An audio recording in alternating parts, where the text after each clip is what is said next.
Hello guys, what's up? So welcome back here again sa aking YouTube channel.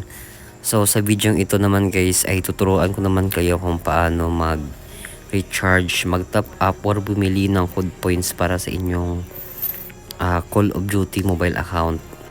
Una guys, i-back to home mo lang ang screen ng phone mo.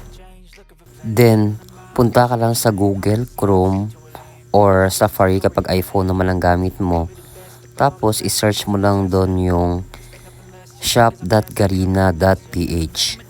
Ngayon, andito na tayo sa store ng shop.garena.ph. Tapos, yung gagawin mo is i-click lang itong Call of Duty Mobile. Then, scroll up mo lang ng konti. Then, dito sa number 1, ayan, kapag naglalagin ka naman sa iyong Call of Duty mobile account gamit ang Garena, well, i-click mo itong Garena.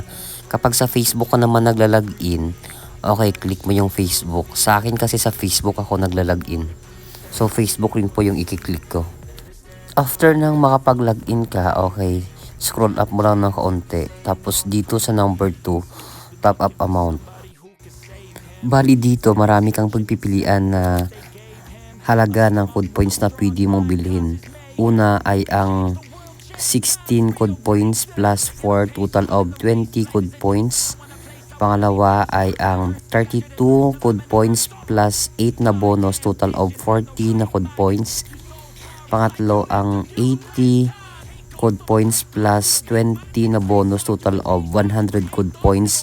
And marami pang malalaking halaga na pwede mong bilhin basta kaya mo lang itong bayaran.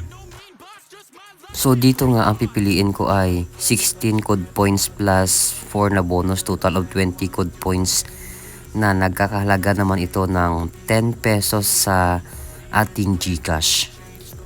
Oo, tama, ang gagamitin kong pambayad dito ay GCash. Tapos click lang yung buy now.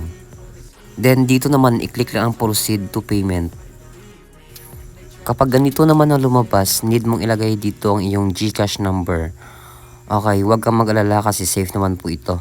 Then i-click lang ang next. Dito guys, hintayin lang yung OTP via text message. Kunin ito at ilagay sa mga patlang.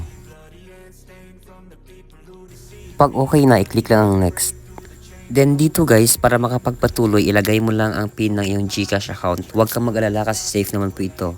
Then i-click mo lang yung next, tapos i-click itong pay 10 pesos. So that's all guys, successful na yung pagbili natin ng code points.